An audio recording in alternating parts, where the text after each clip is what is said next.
How's it going? Welcome back to another great video with the majestic host, Vesavior, and oh boy, we have another wonderful gem on our hands today.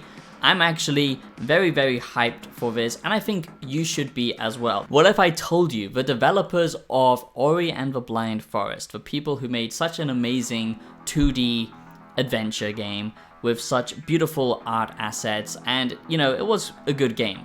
Some difficult combat, some difficult platforming, made this, you know, stand out compared to a lot of other, you know, 2D games that we normally get. And I just love that game, what they did with, you know, the backgrounds and the animations.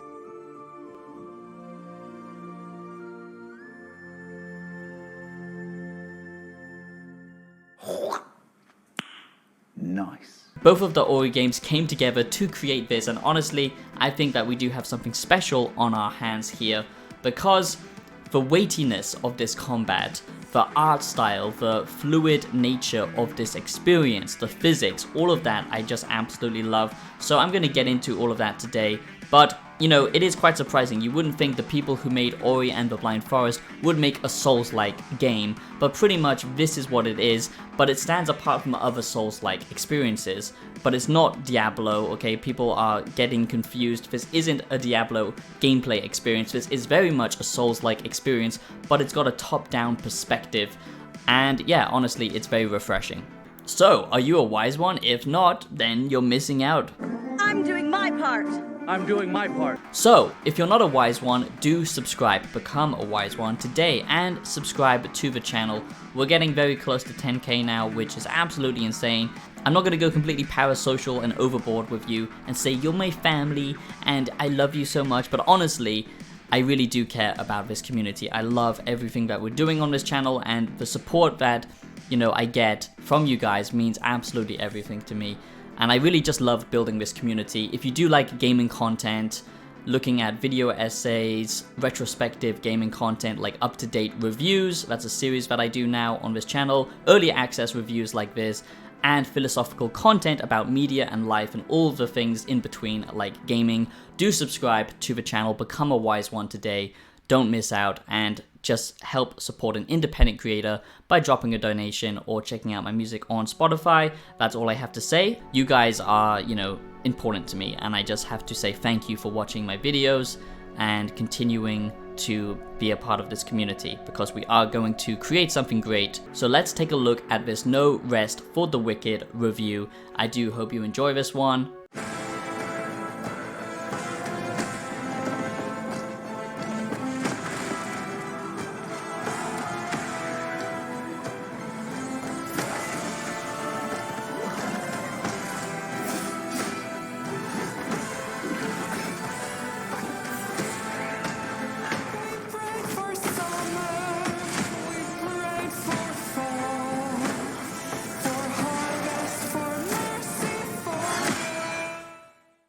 So with all of that out of the way, let's take a look at No Rest for the Wicked review.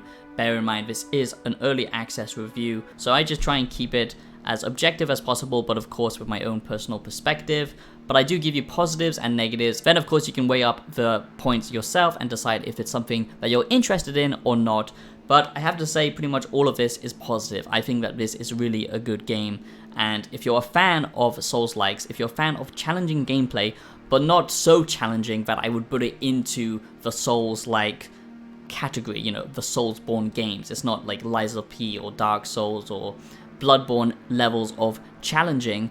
It is accessible, so don't be worried about that. But if you like the formula of Dark Souls, then you're definitely gonna love this, because what it does and what it does with, you know, connecting the level design and the combat and the leveling up system and the RPG elements, a lot of that is recognizable, and I think it does such a good job. So the first positive is the art style. It is the physics, it is the direction of this game in general, okay? The animations, everything about this game really makes it feel special and unique, a unique game world, okay? And it is very much dark fantasy, and you're either going to like that or you're not going to like that, but you can't deny that the people who made Ori and the Blind Forest, okay, they are great, absolutely great at creating, world spaces. And this feels even more alive and lived in compared to something like Ori and the Blind Forest, because it is a full 3D space that you can explore now. And it has so much verticality to it, so much that I was surprised. A lot of the level design is going up instead of going across, but it does such a good job of it. It's so detailed. Everything has weight and physics to it. Your attacks, the corpses, the boxes on the ground, it all feels very lived in. And it's just got such a gorgeous art style. So I just have to emphasize how much I love the design approach to this game. And I always say in my videos that I don't care about graphics. Graphics are fucking just overrated piles of shit. This is why we get so, this is why so many games are delayed now, and they have such long development cycles, because everyone in the AAA space is chasing this magical photorealistic look that no one actually cares about, unless if you're a dumbed down, just only play AAA games type gamer. And I don't think most people are like that. And this obsession about chasing photorealistic graphics holds the gaming industry back, but luckily this does such a good job of creating a unique art style that it doesn't matter. Nice job, Sunshine. Damn short, sweet, and pertinent. None of that sad sack bullshit Saul likes to talk. Okay. So yes, you do awaken on a shipwreck, which isn't exactly very original, but it gets the ball moving nicely enough.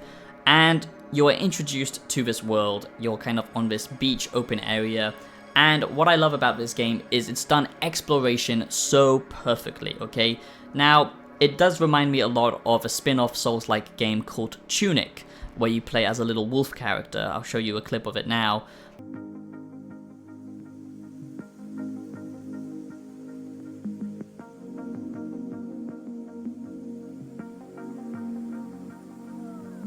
But basically, that game is very similar to this one when it comes to exploration, but this is far more fleshed out. That was kind of like a Souls-like as well, but again, this one feels much more like old school Dark Souls 1 to some degree, especially with its level design and how interconnected everything is, and how exploration is done. You can find lots of different treasures, lots of different loot, resources all around the place, and harder enemies, even kind of mini bosses to be found. And there's just it doesn't hold your hand, which I absolutely love. It tells you, you need to go to this location, but how you get there is up to you, and I just love that design approach. So let's quickly talk about the combat, and you'll understand why I'm comparing it to Dark Souls. I know that's a bit of a meme at this point, but honestly, you will understand why once you have played it yourself, because the combat here is slow and deliberate. It's weighty, okay? And I absolutely love that. It's not fast-paced like Bloodborne or Dark Souls 3 or Elden Ring, really. It's much more old school, hack and slash like Dark Souls 1 and 2, which I really like. That was my favorite, so I love the fact that it's doing that. But it is deliberate, okay? You can do parries, you can block enemies, you will be rolling around. Yes, it's one of those games where you will actually have to dodge and time your dodges well. You even have an equip load, so depending on what weapons you're using or how much gear you have on, how much heavy armor you're, stacking, it will actually affect your dodge speed and how fast you can move. It also has movement combat, like in Elden Ring and some of the Dark Souls games, where if you do, kind of sprinting attacks or full down attacks, it even has goddamn backstabs and stealth kills, okay, which look absolutely amazing, by the way. So you can't deny that this is heavily inspired by Souls, and especially the leveling up system. It doesn't have bonfire mechanics or anything like that, or kind of when you die you have to go back and collect your souls, but what it does have is the leveling system is very much akin to that of the Souls games, where you level up and then you can allocate points into intelligence, strength, dexterity, and all that kind of stuff. And I feel like that's such a good formula, and your playstyle here actually matters. Your build, your characters can be very different from one playthrough to the next, which makes this game have a lot of replayability.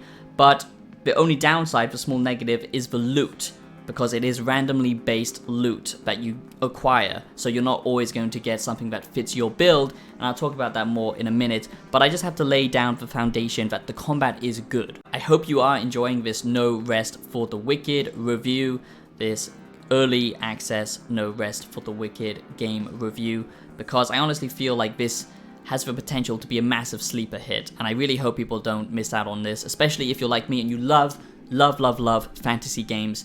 you love dark fantasy especially, and these developers are just great when it comes to their art style. Nothing else out there is like them.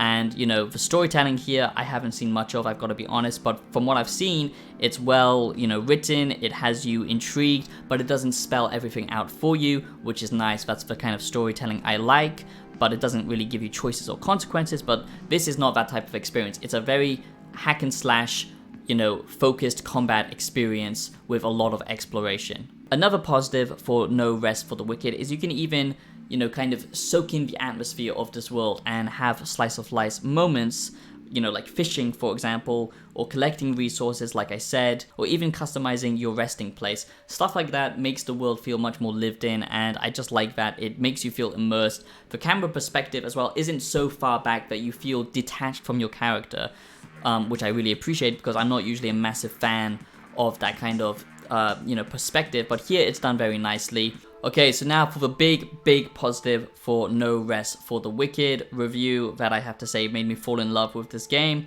and I think this is why most people will love it, and that's because of its exploration. How it tackles exploration is just, mwah, it's wonderful, okay?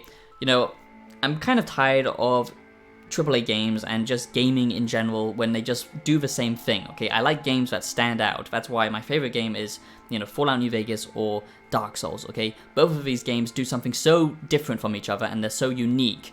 And even though this is, you know, kind of following the formula of Souls, it still does its own unique thing. And that is, you know, how it's crafted, okay?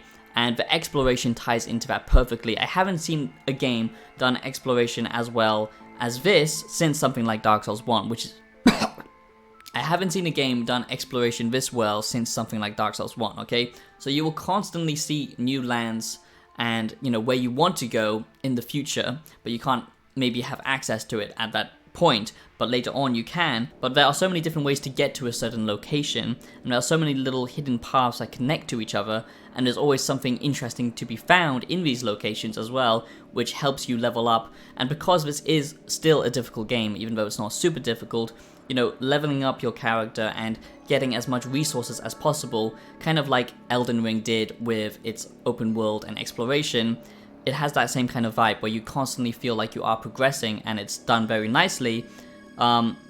But this is not an open world game. You have to understand that this is not an open world game, but it is not a linear game either. And there are, you know, mini dungeons, caves, stuff like that to be found, these massive watchtowers that you can explore. So there's a lot here, you just have to really look for it, and you will feel like, you know, a kind of eureka moment when you see that this actually connects to, you know, a later part of the level design, and I just like that a lot. A small negative I have is the looting and crafting, okay? This can be a little bit of a grind at times so far from what I've seen, and I just don't like that type of experience in my games. If you like that, then you're gonna love this, but it's got level tiered loot where, you know, it's rare, or it's common, or it's uncommon, like that, but it's always randomly dropped. It's not, you know, designed in place for the players to discover, or they could have generated the loot so it's geared towards the, you know, player and the individual playthrough, what kind of build they're using, what weapons they like to use the most, so it really, you know, rewards you with your playstyle. That would have been much more cool, but it would have been much more difficult to pull off. But it does have a very generic randomly dropped loot allocation, and a lot of it is useless to you if you're, you know, focusing on one build, and then you have to, you know, basically stack that point just so you can use something. I just feel like it's a little bit sloppy, and how it deals with rare items and stuff like that, it can be a little bit all over the place, and it's just, it doesn't feel as unique as it should. That's the only problem, I would say. And of course, then you have the crafting and resource management and stuff like that. Now, luckily, this is kind of optional, but at times you will be forced to use this system, and I just wish they kind of just didn't bother with it. I like how Elden Ring dealt with it, because it was completely optional. Here, it does feel like you will have to craft some items. What I do like is how the weapons scale with your build, and it does have, you know, quite deep RPG systems underneath the hood going on here. And I just like how you're constantly progressing your build, and like I said, you can really focus on creating a unique build. It's not as unique as something like Souls, where you can, you know, just become like a, you know, walking tank if you want to be, but there is a lot of customization here. and you know, you can play the way you want. A small negative here is the FPS can be a little bit choppy at times, I feel like, especially when there's lots of things happening on screen. That could have just been from my experience, but I would be a little bit wary about that. But otherwise, this runs very well. I haven't seen any bugs or anything like that, and I'm sure it will get patched out on full release. But No Rest for the Wicked, is it worth it? Okay, should you buy No Rest for the Wicked? Is No Rest for the Wicked worth playing? I would say 100% yes. Okay, if you're a fan of dark fantasy games like me, if you like Souls games, or you're a die-hard fan of Dark Souls, then this has really come to... This is a really nice fresh spin on that formula, where a lot of games try and copy the Souls formula and do kind of the same thing with a different coat of paint. As much as I enjoy Lies of P and stuff like that, this feels truly unique, and it's not so difficult that players can't, you know, pick this up, people who don't even like that type of formula, and it doesn't follow it exactly. So this is more of a exploration, dark fantasy, combat, you know, driven experience. And if you like that type of thing, I think you will absolutely love this game. It does a lot of cool things. It's the attention to detail that I really love with this game. It's the art style, the physics of the world. It feels like a nice blend of dark, interesting fantasy, you know, mixed with something kind of more Northern European almost, and kind of Viking-esque, with more high fantasy, and I really like that design approach. So I do think you should pick this up if you are interested, and I do hope you enjoyed this review of No Rest for the Wicked, and I'll be seeing you in the next video. Thank you for watching. Make sure you do subscribe and check out my other content. This month is Fallout month, so I'm releasing a lot of Fallout content, so do check it out, and I'll be seeing you in the next one. Peace out.